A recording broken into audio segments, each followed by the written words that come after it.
I buried my daughter 31 years ago and never stopped grieving. Last Tuesday my phone rang at 2 a.m. Miss Harrison. This is Mercy General. Amanda Clark is here. She finally remembers who she is. My blood ran cold. Because I stood at Amanda's grave in 1993. Mrs. Harrison, your daughter wants to see you. 7 words. That's all it took to destroy 31 years of carefully constructed grief. It was 2:03 a.m. I'd been asleep beside my husband Caleb in our quiet house in Eugene, Oregon. The house where we'd learned to live with a ghost. The house where every room still carried the absence of the daughter we'd buried in 1995. Before we continue, thank you for being here. If you believe survivors deserve to have their voices heard, please consider subscribing. It's free and helps these stories reach others who need hope. Now let's see what happened next. My daughter is dead, I said into the phone, my voice automatic. Flat. I'd said it so many times it had become a reflex. Ma'am, I'm Dr. Rachel Winters from Mercy General Hospital in Portland. The woman in our care is Amanda Clark. She's 49 years old. She's been experiencing recovered memories for the past 72 hours. She remembers a house with a green front door. A mother who baked Dutch apple pie. A father who did terrible movie impressions. And she remembers a birthmark behind her right ear that her mother called her secret wings. I stopped breathing. The secret wings. Our secret. Mine and Amanda's alone. If she's alive, I whispered, then who did I bury? Dr. Winters was quiet for a moment. That's what we need to find out, Mrs. Harrison. But first, your daughter is asking for you. She finally knows who she is. The phone slipped from my hand. It hit the nightstand, clattered to the floor. Caleb was sitting up now, his face pale in the dim light from the alarm clock, staring at me with an expression I couldn't read. Brittany. His voice was careful. Afraid. Who was that? I couldn't answer.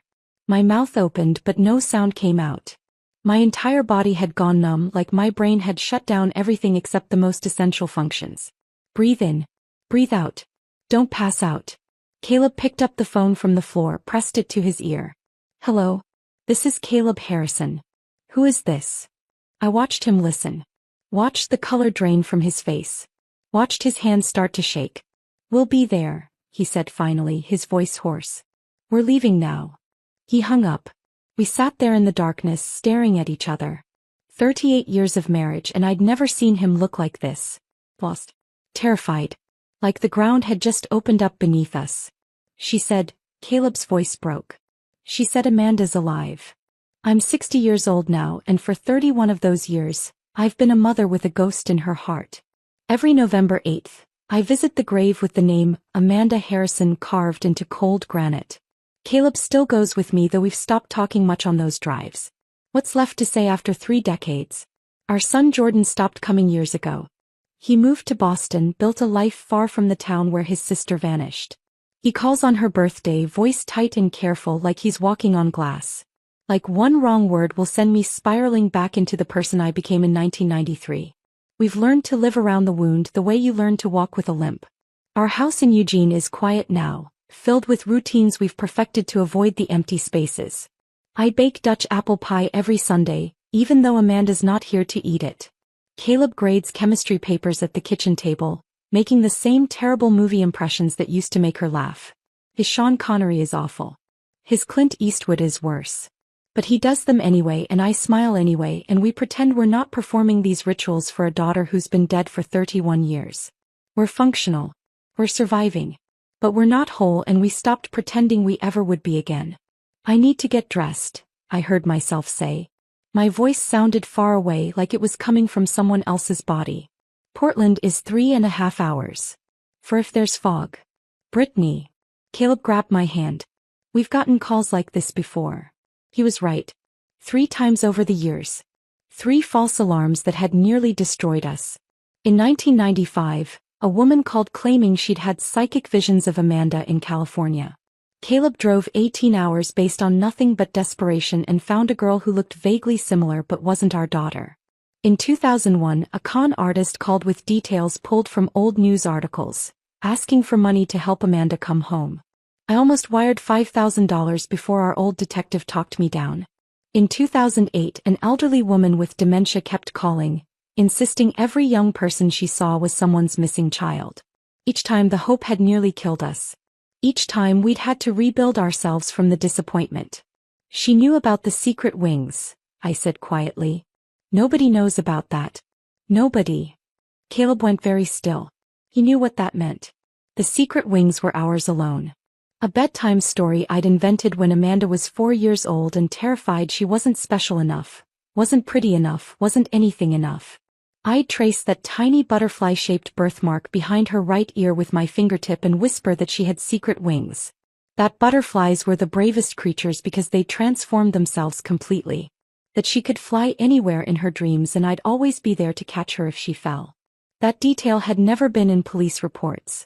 Never mentioned to investigators. Never shared with reporters or grief counselors or anyone. How could a stranger know about that unless she was Amanda? "I'm coming with you," Caleb said, already reaching for his jeans. "No." I touched his face, felt the stubble on his jaw, the familiar shape of him. "Not yet. I need to see first. If it's real." I couldn't finish the sentence. The hope felt too dangerous, too fragile to speak into existence. He understood. After everything we'd survived together, he always understood. Caleb and I are different people than we were in 1993. The first 5 years after Amanda disappeared, we barely spoke. We just passed each other like strangers in our own home, both drowning in grief so overwhelming it became its own presence. A third person living in our house, suffocating us. I blamed him for not driving her to the library that night. He blamed me for the argument we'd had 3 days before she vanished, about whether she should defer her Berkeley scholarship to do environmental activism work for a year. She called me controlling. I'd called her naive. We'd both said things we couldn't take back. And then she was gone and I never got to say I was sorry. We almost divorced in 1997. Sat in a mediator's office with papers half signed before we both looked at each other and realized we were the only 2 people in the world who understood this specific flavor of devastation. So we stayed. We rebuilt something smaller, quieter, more fragile than what we'd had before. Now we hold hands during movies and sleep on opposite sides of the bed, careful not to take up too much space. We've learned not to mention Amanda's name unless it's a specific occasion. Her birthday, the anniversary of her disappearance, Thanksgiving when the absence screams loudest. Our friends stopped inviting us to things years ago. We became the couple people pitied but didn't want around. Living reminders that terrible things happen to good people. That your children can vanish between one breath and the next. That safety is an illusion we tell ourselves so we can sleep at night. My son Jordan is a stranger I gave birth to. He was 15 when Amanda vanished and I wasn't there for him. Not really. I was too consumed with searching, with drowning, with becoming someone I didn't recognize. Caleb tried to be there for him but he was drowning too. Jordan raised himself through high school. Went to college at MIT on the opposite coast. Built a careful life that doesn't include much of us. He married a woman named Claire we met exactly twice before the wedding. They have 2 children, Emma 7 and Michael 5. That we see mostly in Christmas photos and occasional video calls. Jordan video calls once a month. Asks about our health. Talks about his job as a software engineer in careful, surface-level ways. He never asks how I'm really doing because he knows I'll lie and say I'm fine. There's this wall between us built from guilt and resentment and grief none of us know how to dismantle. I know he blames me for disappearing into my grief when he needed me most. I know he thinks I loved Amanda more than I loved him. He's not entirely wrong. That knowledge sits in my chest like a stone I can't swallow and can't spit out. I got dressed in the dark, pulling on jeans and a sweater with hands that wouldn't stop shaking. Caleb sat on the edge of the bed watching me, his face unreadable. "What if it's her?" he asked quietly. "Then we've been mourning the wrong person for 31 years, I said. Then someone else's daughter is in that grave with Amanda's name on it. The thought made me sick. Some other mother out there might have spent 3 decades searching, hoping, praying for news that would never come because we'd identified the remains as ours. Because the medical examiner had said they were 85% certain. 85%. What about the other 15? What if it's not her?"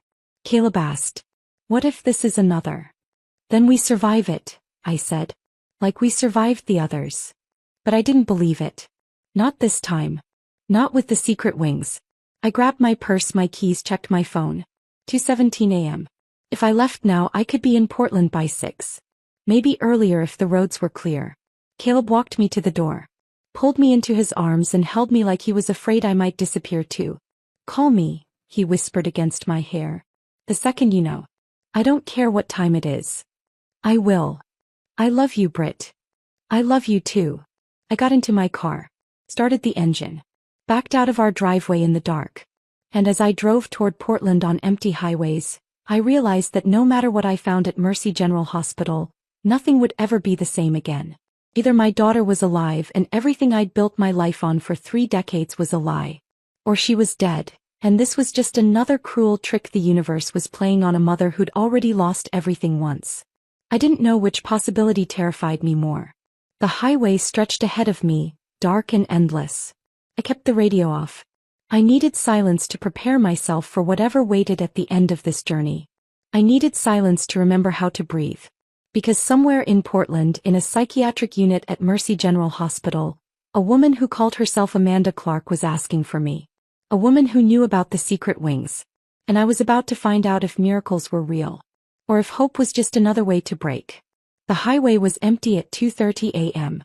Just me and the broken white lines stretching endlessly ahead, swallowed by darkness the moment they passed under my headlights. I kept the radio off. Music felt obscene somehow, like celebrating at a funeral. The silence was suffocating, but I needed it.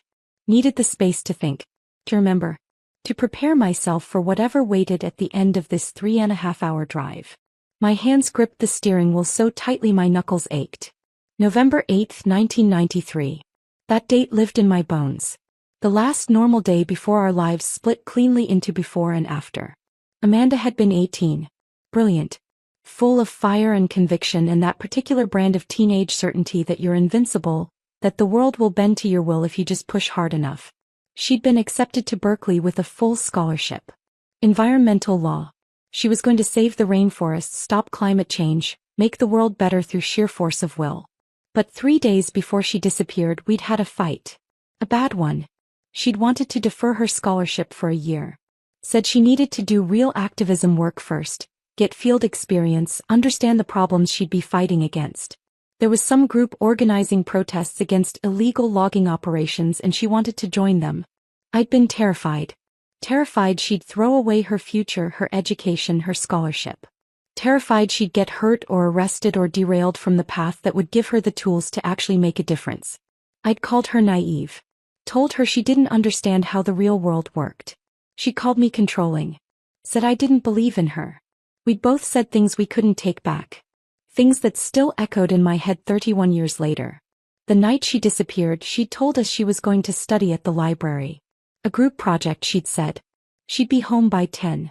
We found out later, too late, that she'd lied. She'd gone to meet someone from an early internet bulletin board. Someone who claimed to be organizing an environmental protest. Someone who'd said all the right things to an 18-year-old girl desperate to change the world. The detective who worked her case tracked down a witness. A librarian who'd been locking up that night. She'd seen Amanda getting into a white van near the downtown library at 9:47 p.m. After that, nothing. Like she'd been erased from existence. I'd never gotten to apologize for that fight. Never gotten to tell her I believed in her after all. Never gotten to say I was sorry for not trusting her to make her own choices. That guilt had lived in my chest for 31 years. A weight I carried everywhere. A semi-truck roared past me going the opposite direction, close enough that my car shook in the displaced air. I flinched, jerked the wheel slightly, corrected course. Focus. I needed to focus. This wasn't the first call we'd gotten claiming Amanda was alive.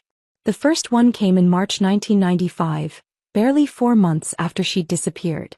A woman named Crystal something calling from a payphone in Sacramento. She'd had psychic visions of Amanda working at a diner somewhere in California. Caleb had gotten in the car that same day. Drove 18 hours straight based on nothing but desperation and a stranger's claim. He'd found a diner. Found a girl who was roughly the right age with dark hair like Amanda's. But it wasn't her. Not even close, really, once he looked at her properly. Just a girl who vaguely fit the description and a psychic who'd been hoping for reward money. He'd called me from a motel room in Sacramento and I'd heard him break down completely. Sobbing so hard he couldn't breathe. I'd stayed on the phone with him for 2 hours, Both of us crying, both of us trying to figure out how to survive the disappointment. The second call came in 2001. A man, this time smooth-voiced, sympathetic. He'd said he'd seen Amanda, that she was living in Seattle, but she was scared to come home. Scared we'd be angry with her for disappearing. He could help facilitate a reunion, he said, but it would require some money. Travel cost. A safe place for her to stay. Just $5,000. I'd almost wired it. Had the bank account numbers written down, my hand on the phone, ready to call and authorize the transfer. Our old detective Tom Patterson had talked me down. Explained gently that this was a common scam, that con artists targeted families of missing persons because we were vulnerable, desperate, willing to believe anything. He'd been right. The phone number disconnected the next day. The man was never found. The third call came in 2008. An elderly woman named Margaret who kept calling from a care facility in Portland. She had dementia, her nurses explained apologetically. She thought every young woman she saw was someone's missing child. She'd call families from cold case files, insist she'd seen their loved ones, become agitated when they didn't immediately come retrieve them. Each time the hope had nearly destroyed us. Each time Caleb and I had to rebuild ourselves from the shattered pieces of disappointment. That's why I'd left him at home this time. Why I couldn't let him come with me. If this was another false alarm, another psychic, another con artist, another confused elderly woman, I needed to absorb the blow alone. Needed to be the one who shattered so he could stay whole. But the secret wings. That detail changed everything. How could anyone know about that unless they were Amanda? My exit appeared in the distance. Woodburn. I was making good time. No fog, barely any traffic. I'd be in Portland by 6 at this rate. Maybe earlier. My stomach churned. I'd thrown up twice already, had to pull over on the shoulder and heave into the gravel while semis roared past. Because if Amanda was alive, then the remains we'd buried in December 1995 belonged to someone else. I could still remember that day with perfect clarity. The call from the detective. Hikers had found remains in the Cascade foothills. Female, approximately 18 to 20 years old. The forensic anthropologist estimated the body had been there at least a year, possibly 2. Dental records had been inconclusive. Too much decomposition. Too much damage from wildlife and weather. But there were other things. Fragments of a Berkeley sweatshirt. A silver bracelet that looked like one Amanda wore. A gift from her grandmother. Delicate chain with a small tree charm. A student ID card so weathered and damaged you could barely read it, but the partial name matched. The medical examiner had been careful. Professional. He'd said they were 85% certain the remains were Amanda's. 85%. Not 100. Not definitive. But close enough. We'd been so desperate for closure. So exhausted from 2 years of searching, of not knowing, of living in this horrible limbo where she might be dead or might be suffering somewhere and we couldn't help her. 85% had felt like enough. We'd held a funeral. I'd picked out a casket for remains that barely filled a small box.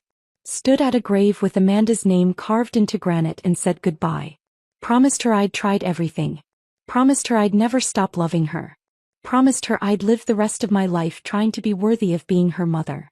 Now, driving through the darkness toward Portland, I realized we might have stolen another family's closure.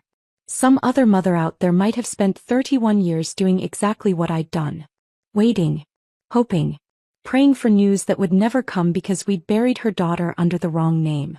The guilt of that possibility was crushing. I pulled over again at a rest stop outside Salem. Stumbled to the bathroom and threw up until there was nothing left. Splashed cold water on my face. Stared at myself in the harsh fluorescent lighting. I looked old. 60 years old, and every single one of them written on my face. Lines around my eyes, around my mouth. Gray hair I'd stopped bothering to color years ago. The face of a woman who'd spent 3 decades learning how to survive grief. What would Amanda see when she looked at me? If it was really her. If this wasn't another cruel trick. Would she even recognize me? I got back in the car. Kept driving. The sky was starting to lighten as I reached the outskirts of Portland. That ugly gray color between night and morning, everything washed out and colorless. Mercy General Hospital loomed ahead. Massive. All concrete and glass and fluorescent lights visible even from blocks away. I found parking in a nearly empty garage. Sat in my car for 5 minutes trying to remember how to breathe. Then I forced myself to move. One foot in front of the other. Through the garage. Into the main building. The lobby was quiet. Security guard at the desk. A janitor mopping floors. A few exhausted-looking people scattered in chairs, waiting for news about their own emergencies. "Can I help you?" The woman at the information desk looked kind. Tired but kind. "I'm looking for Dr. Rachel Winters. She's expecting me. My name is Brittany Harrison." The woman made a phone call. Nodded. Hung up. "She'll be right down." I stood there, my legs shaking, my hands clenched into fists to stop them from trembling. 5 minutes that felt like hours. Then a door opened and a woman walked toward me. Early 40s, wire-rimmed glasses, dark hair pulled back in a neat bun. Professional clothes, slacks and a blouse under a white coat. The kind of face that had seen too much human suffering to be easily shocked. "Mrs. Harrison?" She extended her hand. "I'm Dr. Rachel Winters. Thank you for coming so quickly." Her handshake was firm. Steady. Everything I wasn't. "I understand this must be overwhelming," she said gently. "Would you like some coffee before we talk? There's a consultation room just down the hall where we can sit." "No."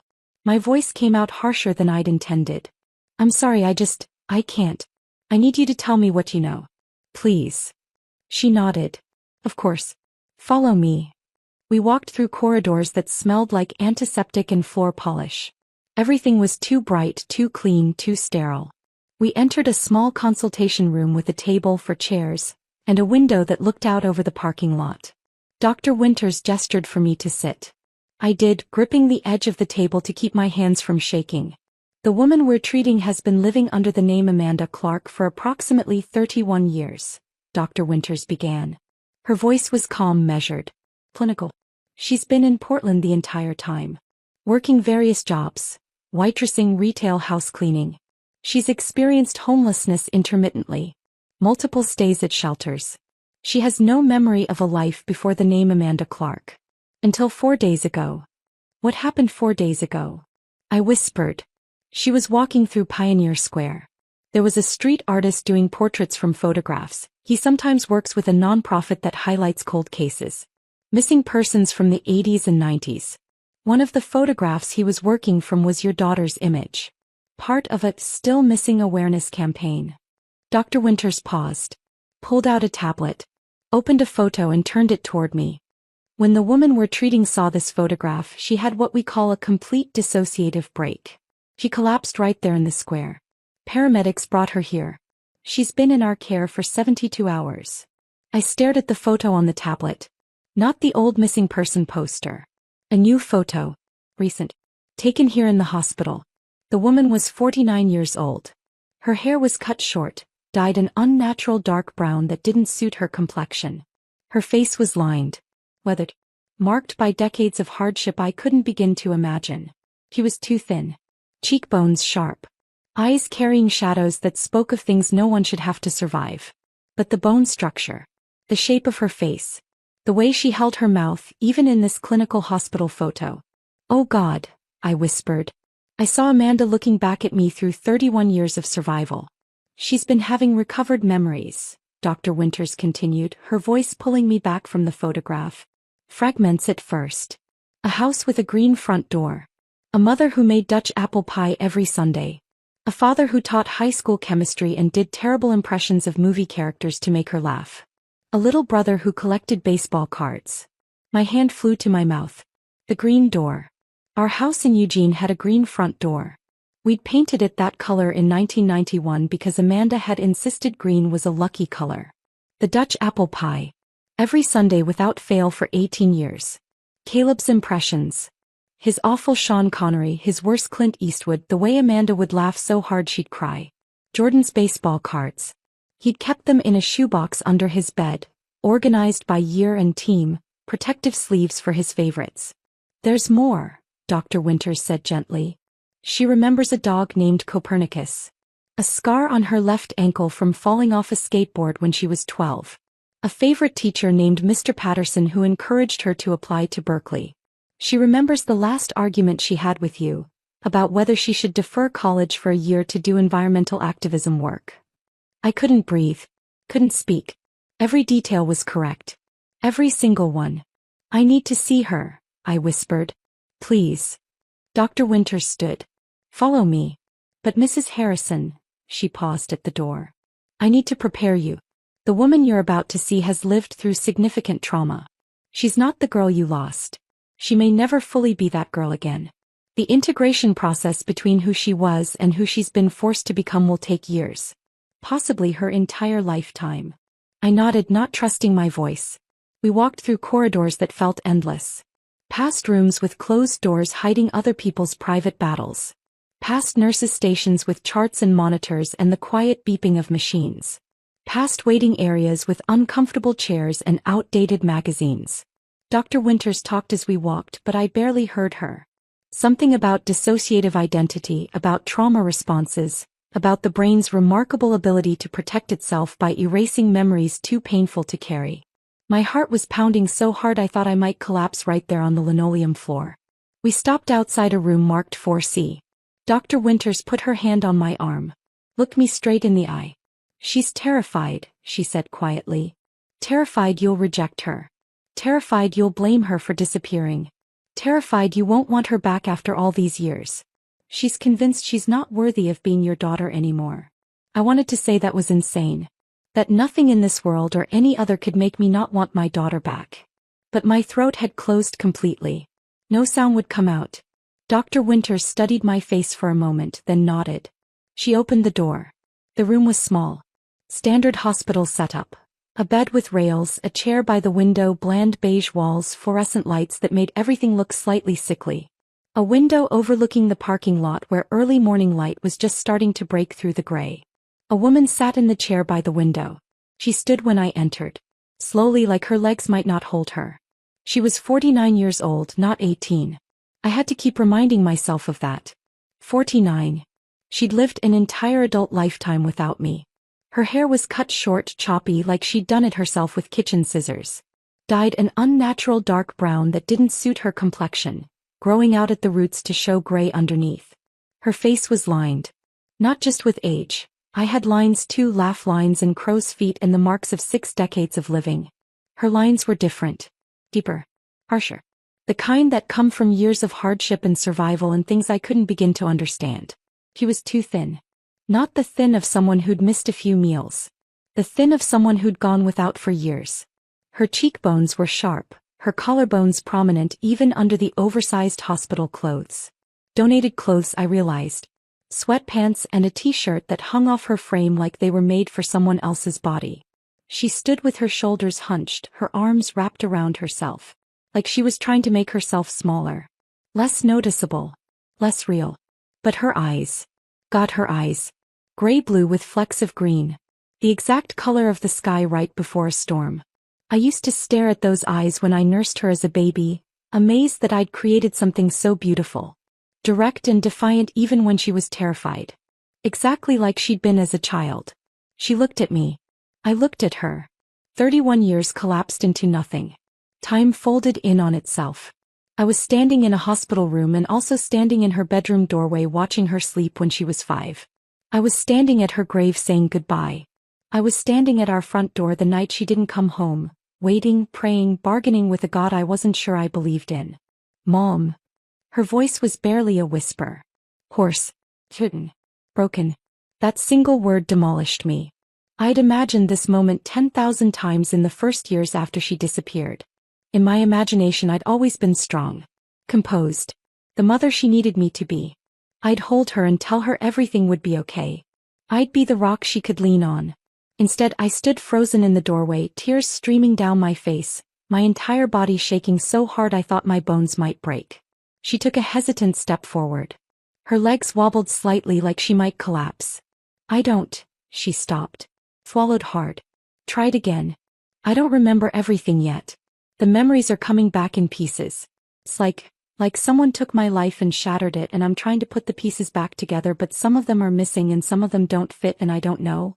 She was talking too fast, words tumbling over each other, desperate and panicked. But I remember you, she said. I remember the secret wings. I remember you tracing the birthmark with your finger and telling me I could fly anywhere.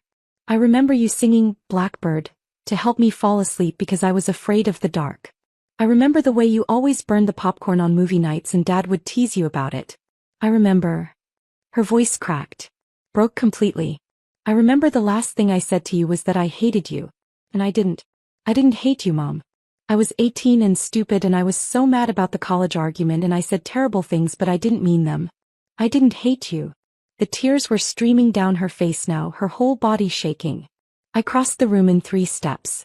Pulled her into my arms before she could say anything else. She was stiff at first. Like she'd forgotten how to be held. Like she'd forgotten what it felt like to be safe. Then she collapsed against me and the sound that came out of her was something I'd never heard before. Not quite crying. Something deeper. More primal. The sound of someone who'd been holding themselves together for 3 decades finally allowing themselves to break. I held her while she sobbed. Felt her body shake against mine. Felt 31 years of survival and terror and things I'd never fully understand pouring out of her. He smelled wrong. Institutional soap. Medication. Decades I hadn't been there to witness. Not the strawberry shampoo she'd used in high school. Not the perfume she'd stolen from my dresser when she thought I wasn't looking. But the shape of her. The way she fit against me. The way her head still reached exactly to my shoulder even though she was too thin and I'd shrunk with age. That was right. That was muscle memory older than thought. Older than language. Mother and daughter. A bond that 31 years hadn't managed to sever.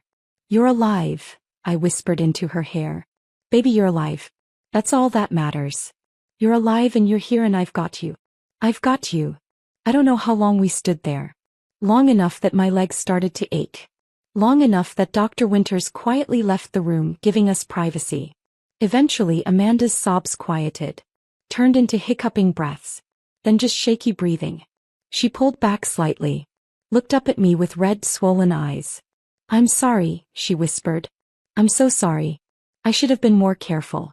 I should have told you where I was really going that night. I should have. No. I cupped her face in my hands. No. You were 18 years old. You didn't do anything wrong. Do you hear me? None of this is your fault. Fresh tears spilled down her cheeks. I did terrible things to survive. Things I can't take back. Things that make me not sure I deserve. Stop. My voice was fierce. Firmer than I'd intended. There is nothing you could have done that would make me stop loving you. Nothing. You survived. That's what matters. You survived and you're here and we're going to figure everything else out together. She stared at me like she didn't quite believe it.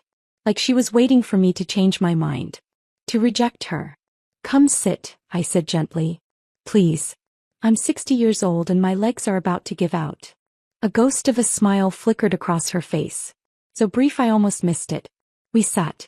Her in the hospital chair. Me on the edge of the bed. Close enough that our knees were almost touching. I reached for her hand. She let me take it. Our fingers laced together and I held on tight. Tight enough that our knuckles went white. Tight enough that it almost hurt. Neither of us let go. Tell me, I said softly. Tell me what you remember. Whatever you can.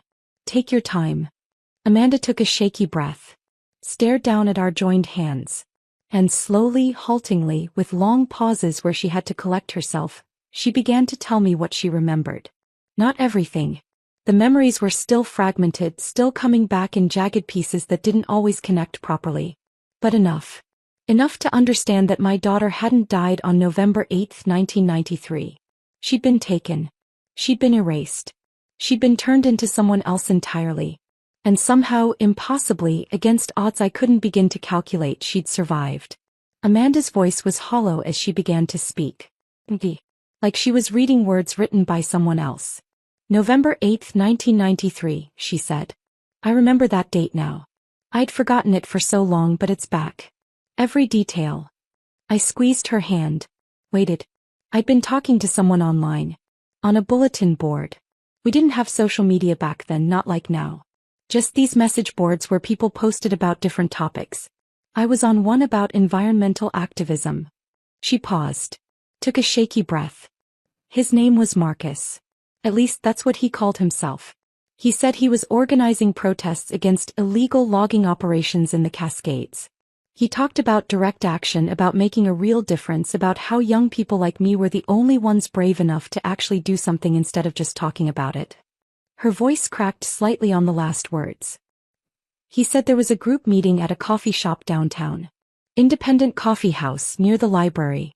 Said I should come meet everyone, see if it was something I wanted to be part of. I told you I was going to study at the library. I lied.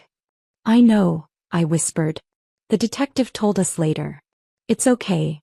It's not okay. Her voice was fierce suddenly. Angry. None of this is okay. I lied to you and because of that. Stop. I gripped her hand tighter. You were 18. You didn't do anything wrong. She shook her head but didn't argue. Just kept talking. When I got to the coffee shop, it wasn't just Marcus. There were 3 people. A woman maybe mid-30s with short blonde hair. And 2 men. One was older, 40s maybe. The other was younger, closer to my age. Her hands started shaking. I held them steady. They were so nice. So friendly. They bought me coffee. They talked about all these amazing actions they'd done. Tree-sitting, road blockades, protests at corporate headquarters. They made it sound exciting. Important. Like I could actually make a difference. Amanda's voice dropped to barely a whisper. They said there was an action happening that night. Not a protest, something more direct. They were vague about the details, but they made it sound urgent. Important. They said they could use another person, especially someone young who looked innocent. I'd be perfect for it, they said. She pulled her hand away from mine. Wrapped her arms around herself. They offered me a ride. Said the location was about an hour outside the city. I should have said no. I should have asked more questions. I should have called you and told you where I was going. But I was 18 and stupid and so sure I was invincible. Her voice broke completely. I got in their van. The silence that followed was crushing. The next thing I remember clearly is waking up in a basement. Concrete floor. No windows. A mattress on the ground. And 2 other girls. Both around my age. Both terrified. I felt bile rise in my throat. Forced it down. I don't remember everything after that. It's like my brain just shut down. Fragmented. Dr. Winters says it's a trauma response. Dissociation. My mind protecting itself from things too horrible to process. Amanda's eyes were unfocused, staring at something I couldn't see. We were moved. I don't know how many times. Different houses. Different rooms. Sometimes there were other girls. Sometimes it was just me. Time stopped meaning anything. Days blurred into weeks. Weeks into months. Maybe years. I couldn't tell anymore. Her voice was mechanical now. Clinical. Like she was describing something that had happened to someone else. They gave me new identification. Social security card. Birth certificate. Driver's license. All with the name Amanda Clark. They said I was Amanda Clark now. They said my family had stopped looking for me. That they'd held a funeral. That I was dead to everyone who'd ever loved me. I felt tears streaming down my face but didn't wipe them away. They said if I ever tried to remember who I'd been before, if I ever tried to contact my family, they'd kill you. They'd kill Dad. They'd kill Jordan. They'd make sure everyone I'd ever loved suffered because of me. Her voice cracked. So I stopped trying to remember. I just let it go. Let her go. The girl I'd been. Because keeping her alive meant putting you in danger and I couldn't do that. So I became Amanda Clark instead. She looked at me finally. Her eyes were swimming with tears. For 31 years I was nobody. A ghost. I worked whatever jobs I could get. Waitressing. Cleaning houses. I was homeless for a while. Stayed in shelters. Slept on couches belonging to people I barely knew. I survived, but I wasn't living. I was just existing. Oh baby, I whispered. I'm so sorry. I'm so sorry we couldn't find you. It's not your fault. Her voice was fierce. None of this is your fault. You didn't do this to me. They did.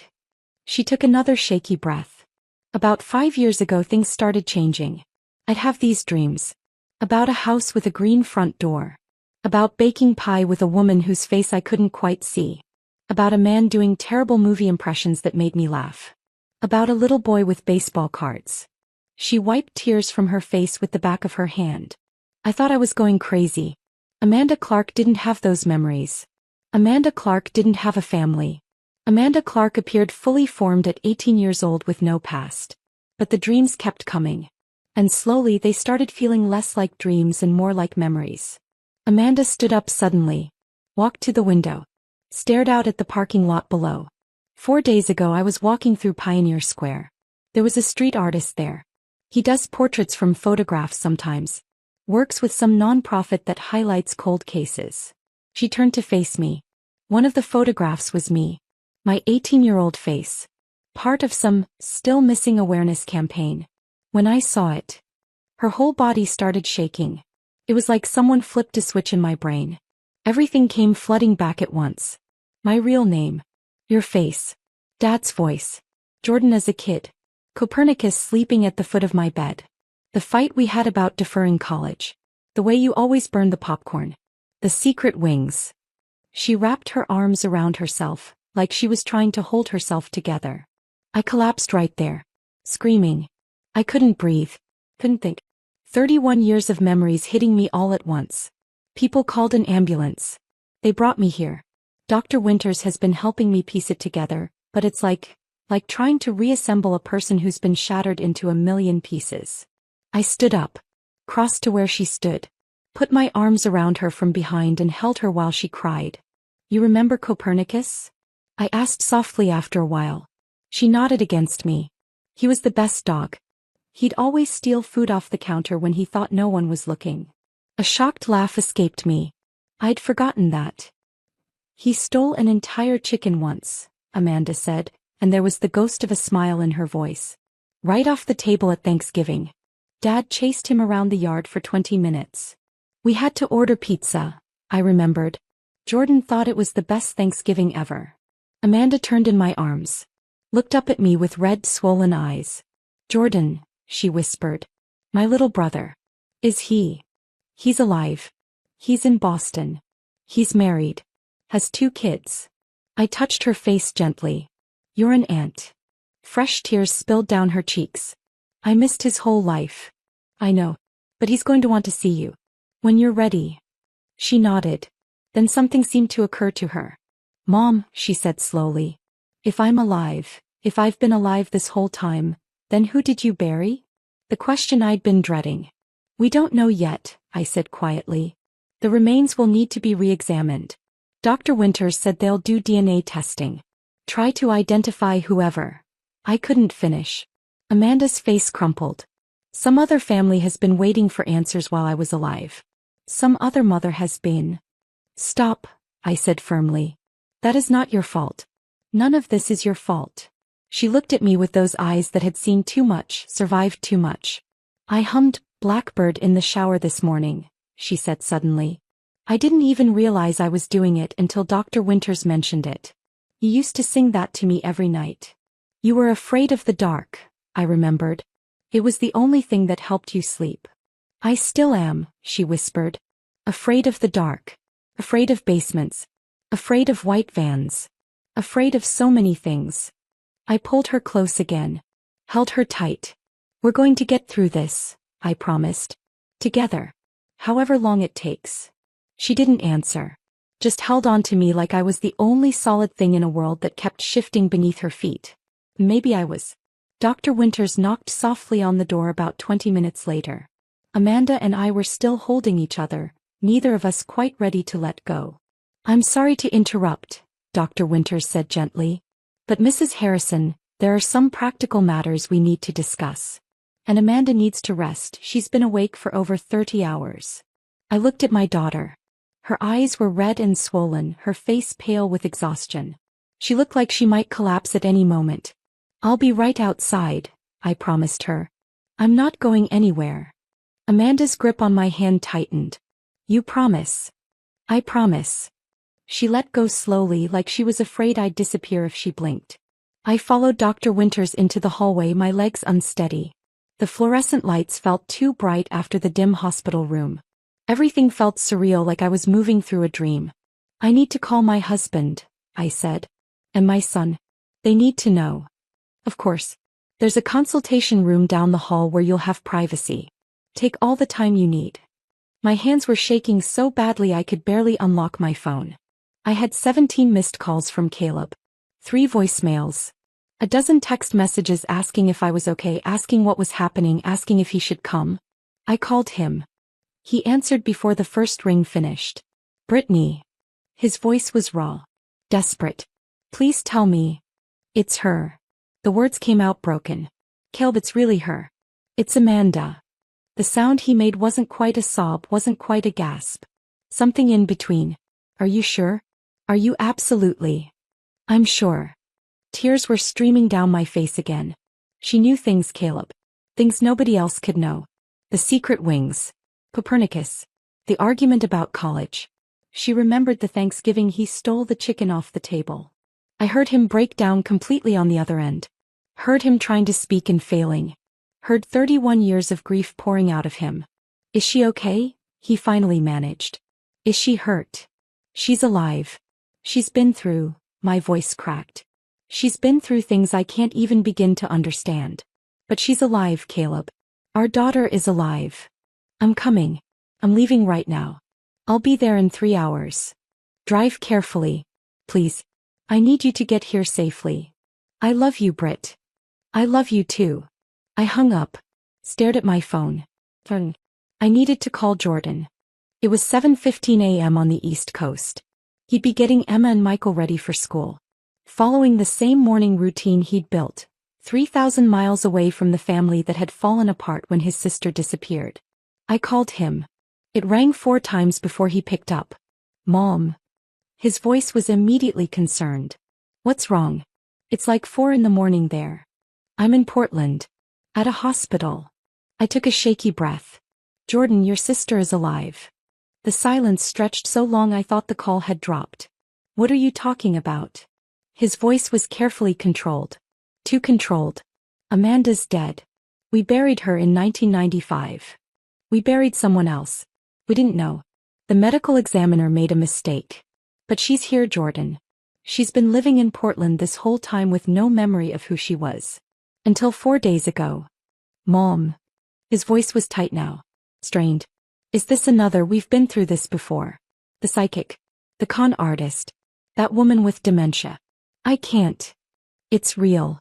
I cut him off. She knows things. Private things. Family things. Things no stranger could know. I heard him say something muffled to Claire. Heard her voice responding. Heard him walking, a door closing. Are you sure? He asked quietly. Are you absolutely sure this time? I'm looking at her face right now in my mind and I see your sister. I see the girl who used to read you bedtime stories and threaten to beat up anyone who messed with you.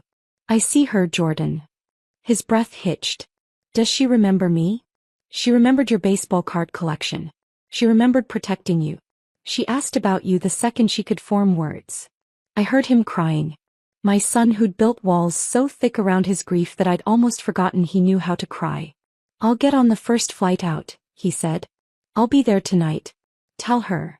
His voice broke. Tell her I'm coming. Tell her I never stopped missing her. I will. After I hung up, I sat in that consultation room for a long time, trying to process everything that had happened in the past 5 hours. At 2:03 a.m. I'd been asleep in my bed. Now it was barely 8 in the morning and my entire world had been turned inside out. Dr. Winters found me there 20 minutes later. Mrs. Harrison, do you feel up to discussing next steps? I nodded, though I wasn't sure I felt up to anything. We sat across from each other at a small table.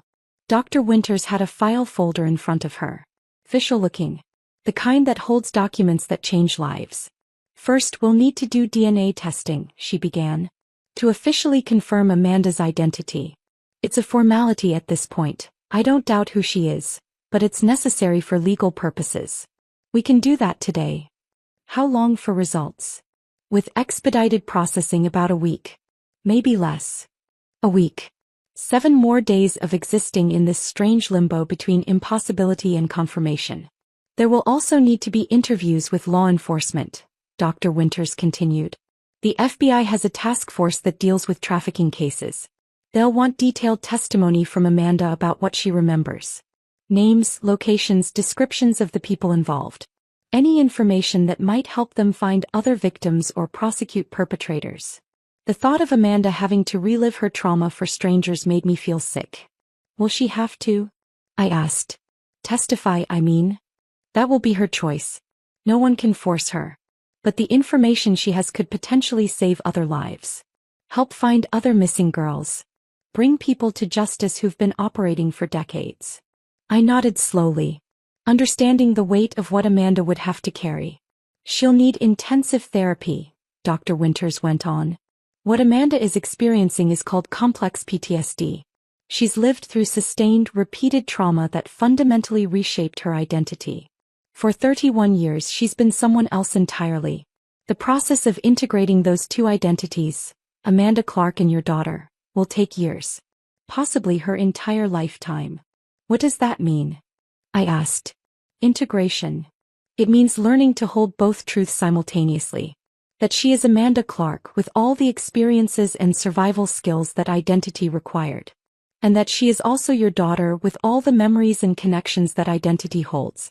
It means processing decades of trauma while also processing the grief of everything she lost. It won't be linear. She'll have good days and terrible days. Breakthroughs and setbacks. Dr. Winters leaned forward slightly, her expression serious. Mrs. Harrison, I need you to understand. The woman in that room is not the 18-year-old girl you lost. She's a 49-year-old woman who's survived things most people can't imagine. She's been shaped by experiences you weren't there to witness or protect her from. Expecting her to simply become who she was before isn't realistic or fair. I know, I said quietly. I don't expect that. I just want her to have a chance to heal.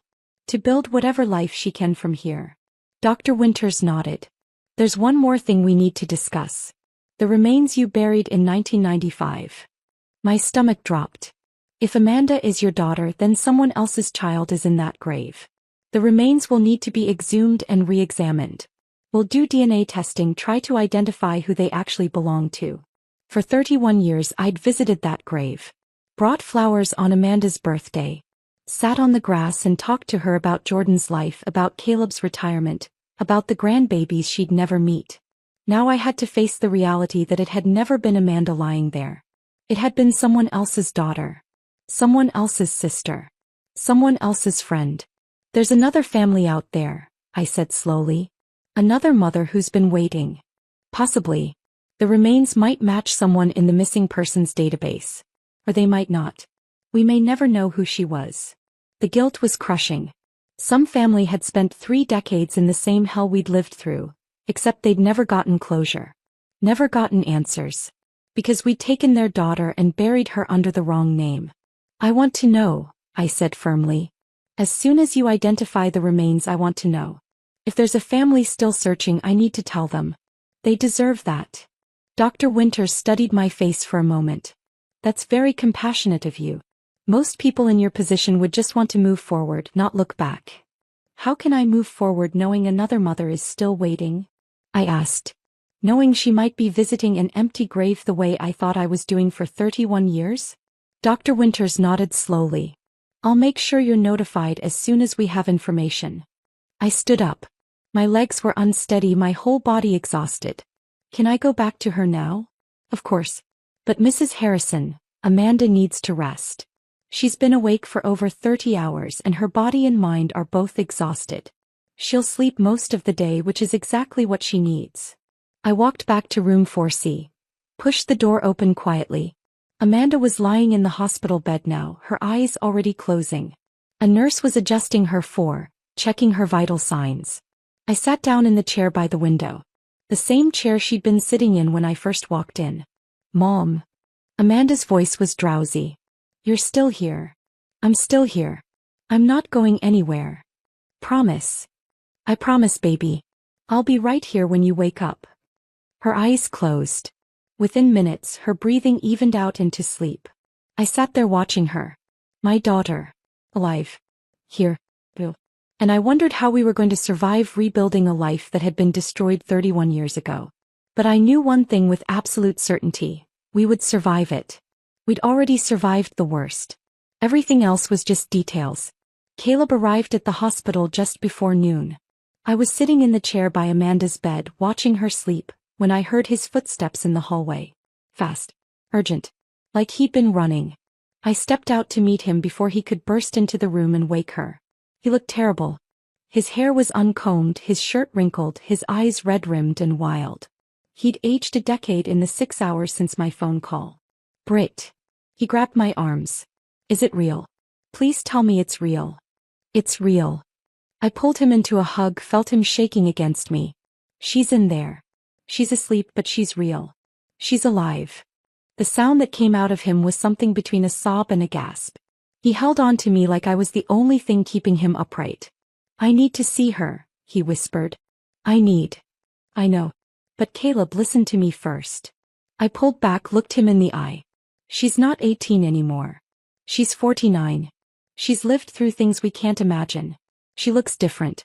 Sounds different. She's not the girl we lost. He nodded, but I wasn't sure he'd really heard me. I opened the door to room 4C quietly.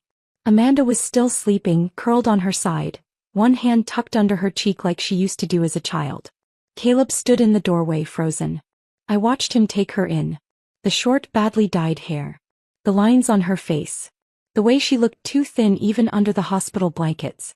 The way 31 years had marked her in ways they hadn't marked us. Amanda. His voice cracked on her name. She stirred. Opened her eyes. Saw him standing there. For a moment neither of them moved. Then recognition flickered across her face. Dad. That single word broke him. Caleb crossed the room in 3 strides and pulled her into his arms. Amanda made a sound, half sob, half gasp, and clung to him like she was drowning and he was the only thing keeping her afloat. I'm sorry, she kept saying. I'm so sorry. I'm so sorry. Stop, Caleb said fiercely. You have nothing to be sorry for. Nothing. I stood in the doorway watching my husband hold our daughter for the first time in 31 years, and for the first time since that 2 a.m. phone call, I let myself believe this might actually be real. That first day set the pattern for the next 12. Every morning, Caleb and I would make the drive from Eugene to Portland. 3.5 hours there, 3.5 hours back. We'd spend the middle of the day with Amanda, then drive home exhausted, only to wake up and do it again the next morning. Some days were good. On day 2, Amanda remembered our old cat, Winston. Remembered how he'd knock things off counters just to watch them fall. She laughed when she remembered it. A real laugh, not the hollow broken sound she'd been making. The sound made me cry. On day 4, she remembered family trips to Cannon Beach. Building sandcastles with Jordan. The time a wave knocked her over and she came up sputtering and laughing. Caleb teaching her to skip stones. Me warning her not to go too far into the water. You were always so worried, Amanda said. About everything. You'd pack 3 extra jackets just in case. I was trying to keep you safe, I said. Her smile faded. You couldn't keep me safe from everything. On day 5 she remembered Christmas mornings. How Jordan would wake everyone up at 5 a.m. too excited to wait. How we'd make hot chocolate and open presents in our pajamas. How Caleb would always pretend he hadn't gotten me anything, then pull out something he'd been hiding for weeks. Each memory was a small victory. Another piece of herself she was reclaiming from the decades of erasure. But other days were terrible. On day 6, Amanda had a panic attack so severe they had to sedate her. She'd been fine one moment talking about her favorite teacher in high school, and then suddenly she was hyperventilating, screaming that she couldn't breathe, that the room was closing in on her. We tried to help, but the nurses had ushered us out while they dealt with it. Caleb and I sat in the hallway listening to our daughter scream, and there was nothing we could do. On day 8 she had a dissociative episode. We'd been talking about Thanksgiving traditions when suddenly Amanda's eyes went blank. Completely empty. Like no one was home. Amanda. I'd said. Baby, can you hear me? Nothing. She stared straight through me like I wasn't there. Dr. Winters had explained later that it was a trauma response. When the memories became too overwhelming, Amanda's brain would essentially shut down. Disconnect from reality. It was a survival mechanism, but it was terrifying to witness. On day 9 Amanda refused to see us at all. When we arrived, the nurse said she'd had a bad night and didn't want visitors. We'd sat in the waiting room for 4 hours, hoping she'd change her mind. She never did. I'd cried the entire drive home. But we kept coming back. Every single day. Slowly, gradually, Amanda became more present. More herself. Whoever that self was now. Jordan arrived on day 3. I met him in the lobby. He looked exhausted. He'd taken a red-eye from Boston, hadn't slept. His wife Claire had stayed home with the kids, but she'd sent messages. Tell her we love her. Tell her we can't wait to meet her. Is she? Jordan started, then stopped. What should I expect? I don't know, I said honestly. She's different every day. Sometimes she's okay. Sometimes she's not. Just be patient with her. And with yourself. We walked to room 4C together. I knocked softly before entering. Amanda was sitting up in bed, picking at her breakfast tray without actually eating anything. She looked up when we entered and I saw her freeze when she saw Jordan. "Hey," Jordan said. His voice was carefully neutral. Controlled. "Hi." Amanda's voice was small. "Jordan." They stared at each other across the room. Jordan was 34 now. A grown man with a wife and kids and a successful career. The last time Amanda had seen him he'd been 15. A kid in braces who collected baseball cards and hero-worshipped his big sister.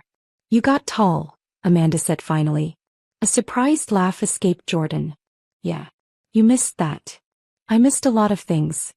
The silence stretched. Uncomfortable. Heavy with everything that couldn't be said. "I was 15 when you disappeared," Jordan said finally. 15. I needed my sister and you were gone. And then I needed my parents and they were gone too. Lost and searching for you. I raced myself, Amanda. I got myself through high school. Applied to colleges on my own. Learned to be an adult with no help from anyone. His voice was tight. Controlled. But I could hear the anger underneath. Amanda's eyes filled with tears. "I'm sorry." "I know it's not your fault," Jordan continued. "I know you didn't choose this. But I'm angry anyway. I'm so angry.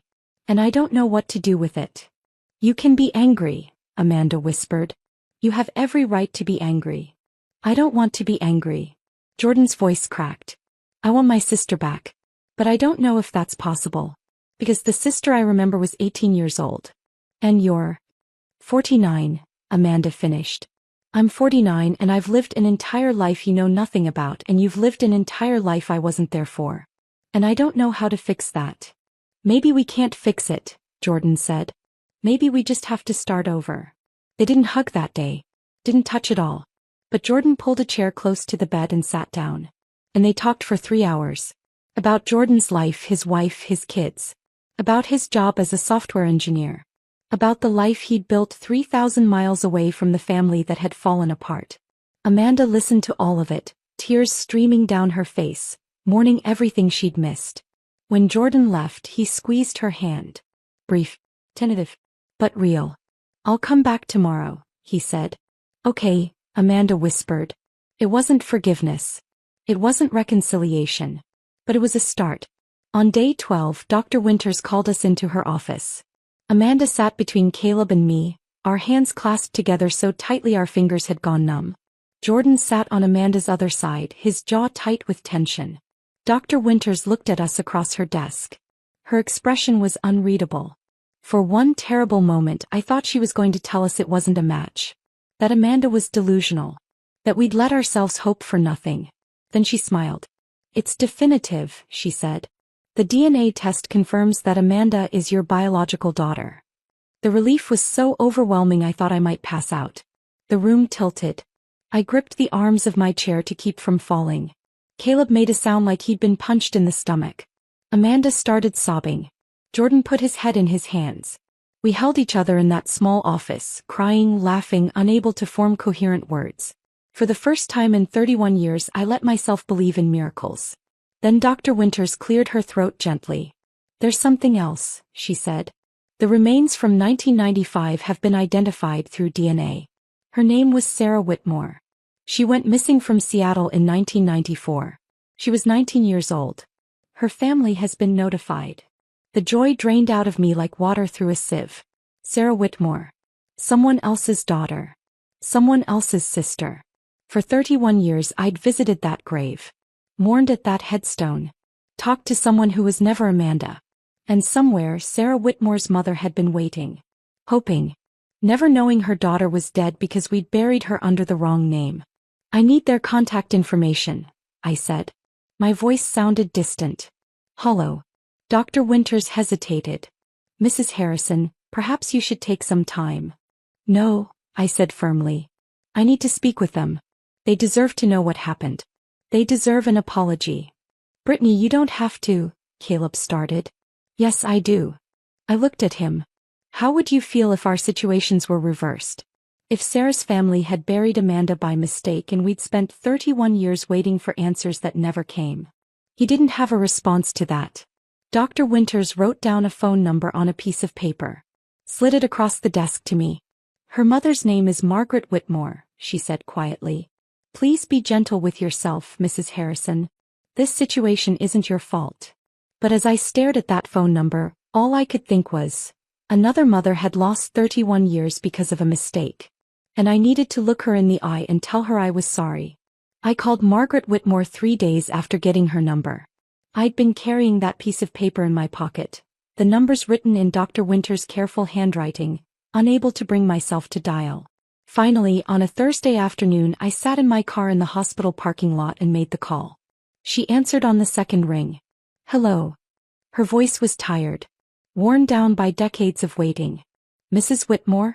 My name is Brittany Harrison. Dr. Winters gave me your number. My voice broke. I'm the woman who buried your daughter by mistake. The silence on the other end was so long I thought she'd hung up. I know who you are, she said finally. Her voice was steady. Too steady. The FBI told me what happened. I'm so sorry, I said. I know that's not enough. I know nothing I say will ever be enough. But I need you to know we thought it was our daughter. We weren't trying to. I don't blame you. Her words surprised me. You did what any parent would do with the information you had. The medical examiner made the determination.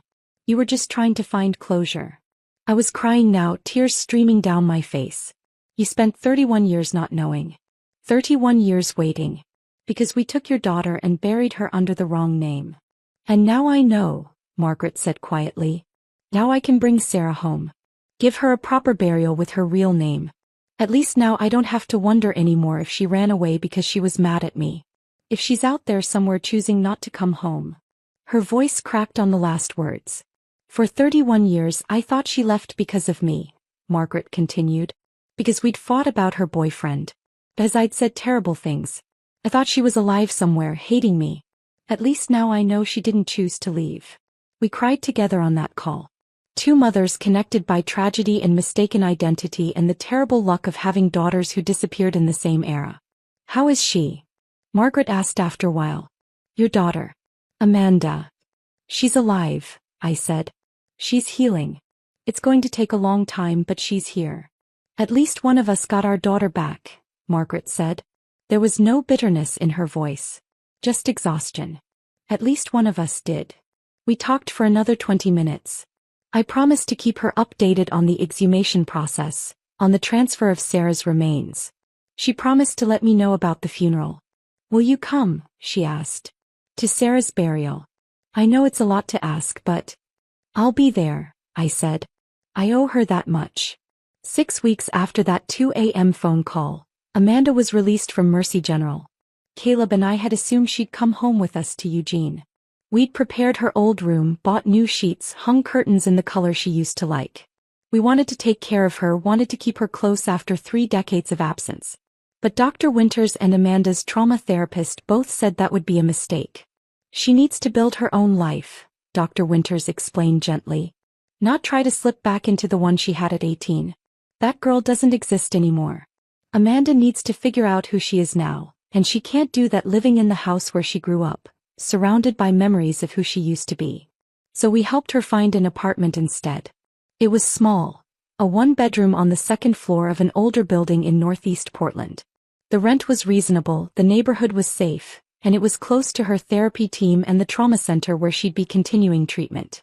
The apartment was empty when we first saw it. Worn hardwood floors, white walls that needed fresh paint, a kitchen barely big enough for a small table.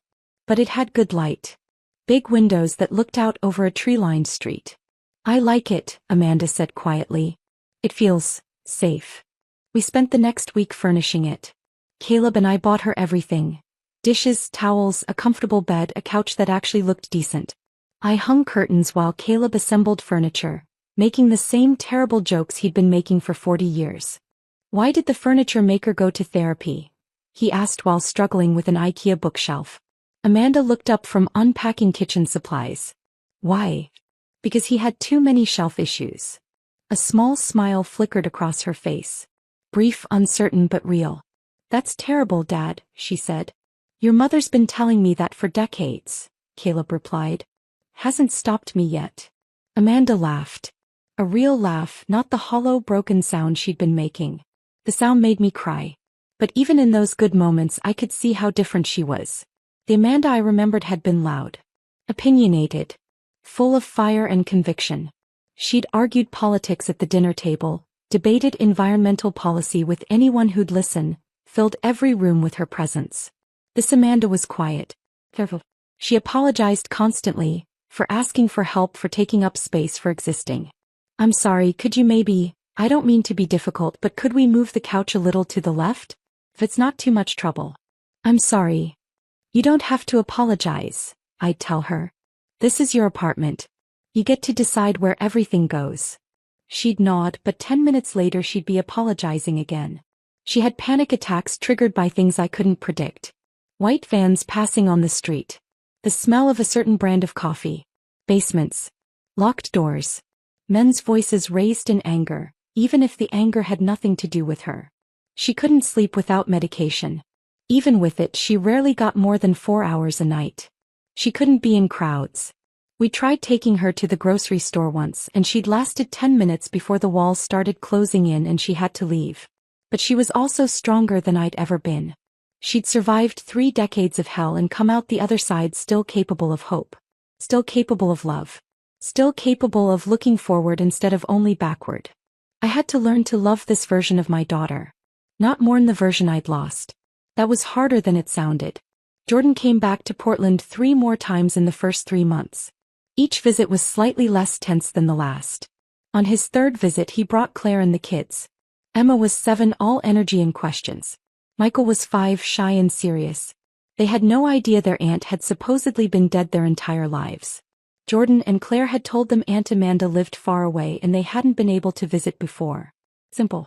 Age appropriate. Amanda cried when she met them. Emma was cautious at first, hiding behind her father's legs.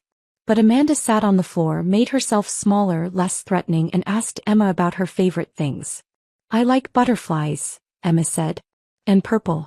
And my friend Sophia. I like butterflies too, Amanda said softly. I have a birthmark shaped like a butterfly. Want to see? Emma nodded. Amanda showed her the tiny mark behind her ear, and Emma touched it gently with one finger. That's so cool, Emma breathed. Amanda looked up at Jordan with tears streaming down her face. She has my eyes. Jordan nodded. Yeah. She does. Michael warmed up more slowly, but by the end of the visit he was showing Amanda his Pokémon cards and explaining in great detail which ones were rare.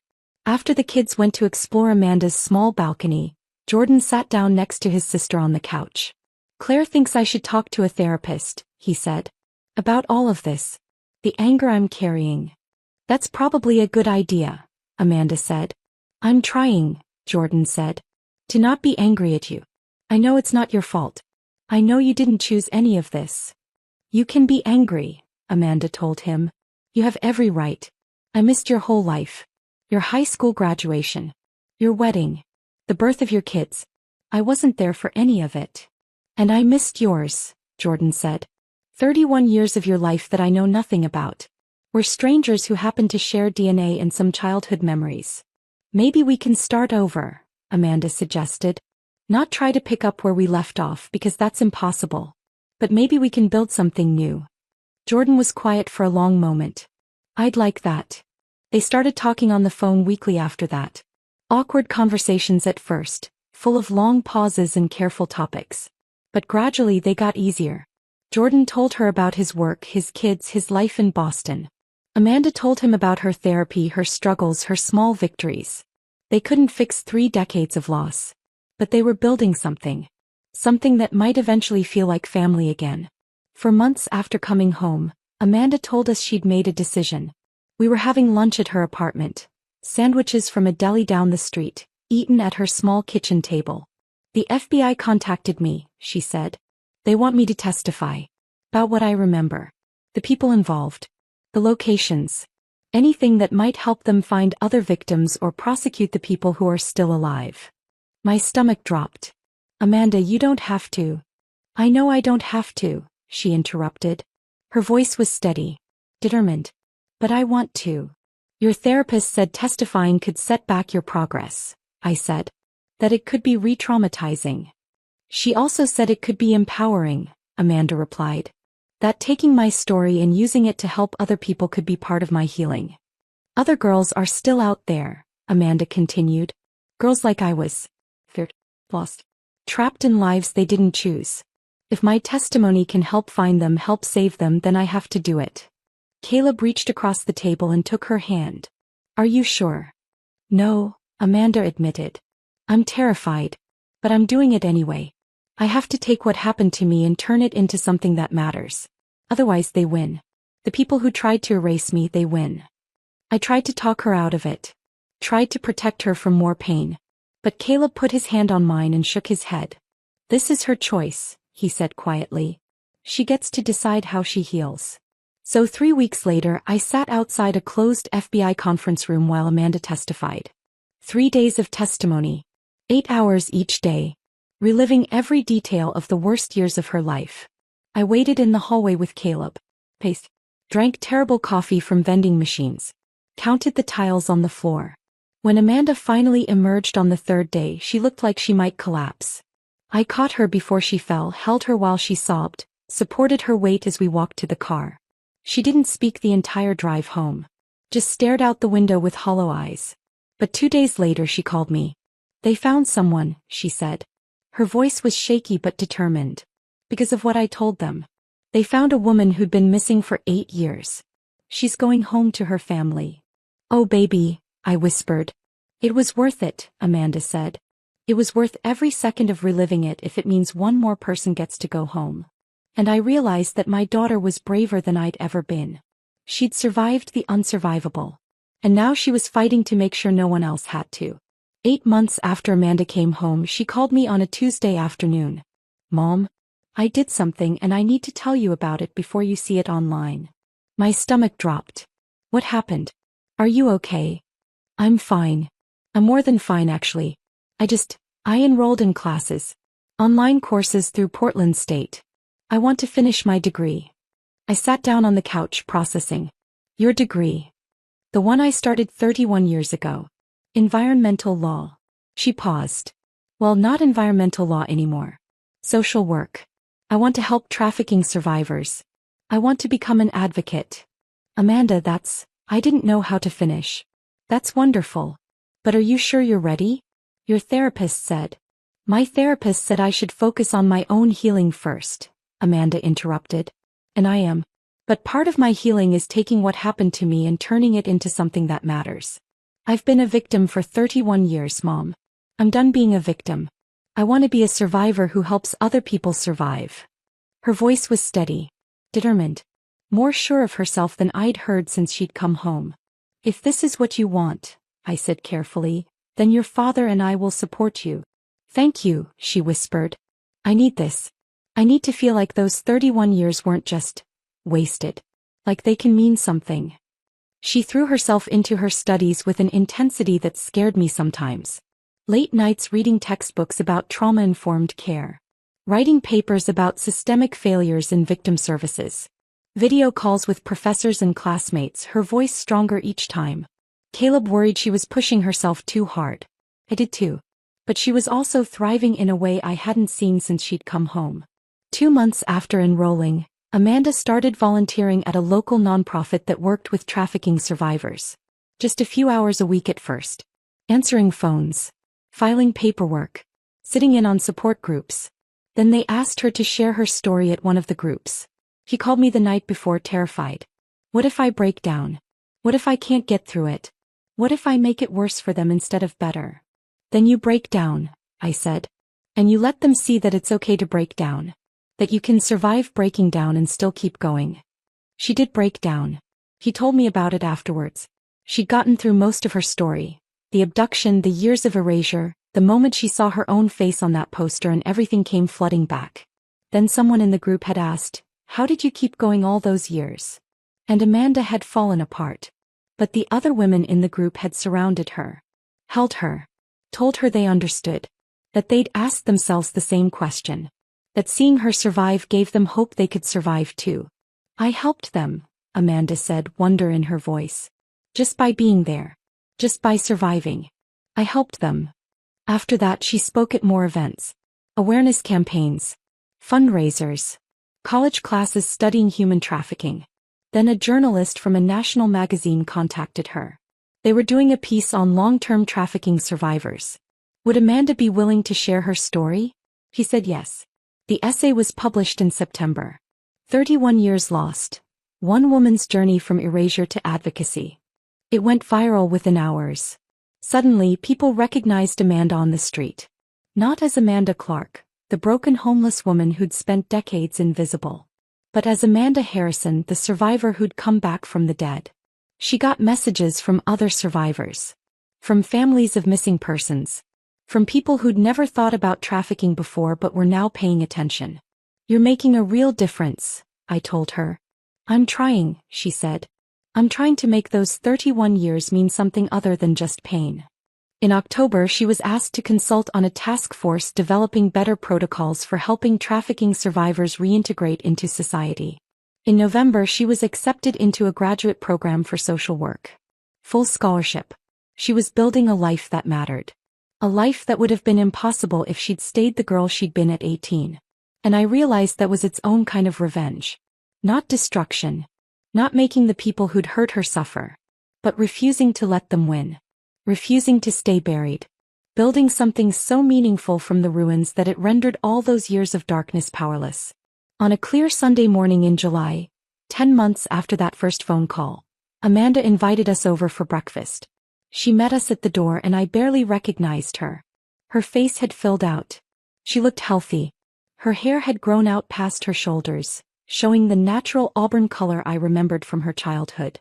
She wore jeans and a simple t-shirt that actually fit properly, not the oversized donated clothes she'd been hiding in. She looked like herself.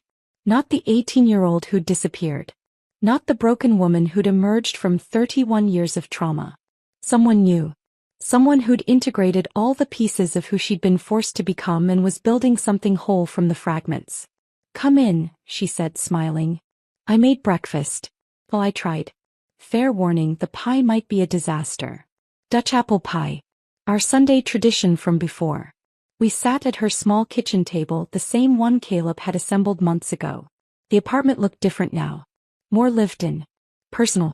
Photos on the walls. Some old ones we'd given her, some new ones from the past few months. Books on the shelves. A plant in the window that was actually alive. The pie was slightly overdone, the crust a bit too brown on the edges. It was perfect. This tastes like home, Caleb said, his voice thick. Amanda smiled. A real smile that reached her eyes. I called Grandma's sister. Aunt Linda. She still had the exact recipe written in Grandma's handwriting. She mailed it to me. You called Linda? Asked, surprised. I've been calling a lot of people, Amanda said. Trying to reconnect with family. I talked to Aunt Linda for 2 hours. She remembered me as a kid. Told me stories I'd forgotten. It was nice. To hear about myself through someone else's eyes. To know I existed before I was Amanda Clark. He took a bite of pie. I have some news. I wanted to tell you in person. Caleb and I exchanged glances. I've been accepted into a graduate program. Portland State. Social work with a focus on trauma and victim advocacy. I start in September. Amanda, that's incredible, I said. There's more. I've been asked to join a task force. They're developing new protocols for helping trafficking survivors reintegrate. The task force wants input from actual survivors, not just academics and law enforcement. They asked me to consult. Her voice was steady. Proud. I'm also writing a book, she continued. A memoir. My literary agent thinks it could really make a difference. Help people understand what long-term trafficking looks like. How survivors can rebuild. Caleb reached across the table and took her hand. You're incredible. You know that. I'm trying, Amanda said. I'm trying to take what happened to me and turn it into something that helps other people. So those 31 years weren't just lost. So they can mean something. They mean you survived, I said fiercely. That's enough. You don't have to turn your trauma into productivity to make it worthwhile. I know, Amanda said. But I want to. For me. Not because I have to prove anything, but because it feels good to help. To take the worst thing that ever happened to me and use it to make sure it happens to fewer people. She looked at both of us across the table. I've been thinking about the secret wings, she said suddenly. Do you remember Mom telling me I could fly anywhere in my dreams? I nodded, unable to speak past the lump in my throat. I think I'm ready to fly now, Amanda said. Not in my dreams. For real. I'm ready to build a life. A real life. Not just surviving but actually living. Caleb's eyes filled with tears. Then that's what we'll help you do. However long it takes. We're not going anywhere. I looked at my daughter across that kitchen table. This woman who'd been stolen at 18 and returned at 49. This woman who'd spent 31 years erased, turned into someone else, forced to forget she'd ever been my daughter. This woman who'd seen her own face on a poster and had her entire identity shatter and somehow, impossibly, put herself back together. We'd lost 31 years. We'd buried the wrong girl. We'd mourned someone who was still alive, still fighting, still refusing to be defeated. But we had now. We had this moment. This pie that was slightly overdone but tasted like redemption. This small apartment that Amanda had turned into a home. This woman who'd survived the unsurvivable and was choosing to live fully anyway. I went to Sarah Whitmore's funeral, I said quietly. Margaret invited me. I thought you should know. Amanda nodded. How was it? Sad. But also, there was closure. Margaret got to bury her daughter under her real name. Got to say goodbye properly. He thanked me. For calling her. For making sure Sarah got her identity back. I'm glad, Amanda said. No one should be buried under the wrong name. Everyone deserves to be remembered as themselves. She smiled slightly. I used to think about that. When I was Amanda Clark. I'd wonder if anyone would remember me when I died. If anyone would care. Or if I'd just disappear and no one would even notice. We would have noticed, I said fiercely. Even when we thought you were gone, we noticed your absence every single day. I know that now, Amanda said. I'm starting to really believe it. We sat there for a long time. Eating overdone pie. Talking about nothing and everything. Making plans for Thanksgiving, for Christmas, for Jordan's next visit with the kids. Building a future from the pieces of a past that had been shattered. And I realized this was Amanda's revenge. Not against any specific person. Not destruction or violence or making anyone suffer. Her revenge was this. Surviving. Coming home. Refusing to stay buried. Building a life so full of meaning and purpose that it rendered 31 years of darkness powerless. They'd tried to erase her. They'd stolen her name, her identity, her entire life. But she'd come back. And she was flying. If this story of survival and resurrection had you on the edge of your seat, hit that like button right now. My favorite part was when Amanda saw her own face on that missing persons poster and everything came flooding back. What was your favorite moment? Drop it in the comments below. Don't miss more powerful stories like this. Subscribe and hit that notification bell so you never miss an upload.